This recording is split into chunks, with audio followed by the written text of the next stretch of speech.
ببین من بالاخره فهمیدم که چرا انقدر تو خارجی‌ها آمار خودکشی و افسردگی بالاست. چرا پروفسور از کجا فهمیدی؟ به خاطر اینکه هیجان ندارن. الان ما رو تو ایران نگاه کن، زندگیمون این مقصد نهاییه. هر لحظه ممکنه یه اتفاقی برات بیفته. سرعت اتفاقا رو 2x. هر 8 ساعت یه اتفاق. یعنی هر 8 ساعت اگه آدرنالین ترشح نشه بدن درد میگیریم. هر ایرانی یک خلبان جت جنگی. دیگه از کسی که توی یک سال دوبار جنگ دیده واقعا چه انتظاری داری؟ یعنی ما شهر بازی تا یک نفر پرت نشه بیرون به چخ نره هیچ معنی برای ما نداره. همه دنیا خودشونو دارن میکشن که یک بار برن دیزنیلند. ما زندگیمون دیزنیلنده.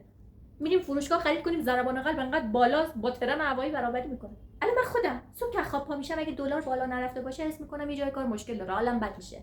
خب آخه اگه بالا برم حالت بد میشه. خب آره این همون آدرنالین است که میگم نباشه بدن درد میگیریم دیگه. ببین خارجی‌ها کلا زندگیشون یه خط صافه. مال ما شبیه امضای ترامپه. بالا پایین زیاد داره. الان من توافق کردن حقیقتا یه ذره اینجوری بدن درد دارم.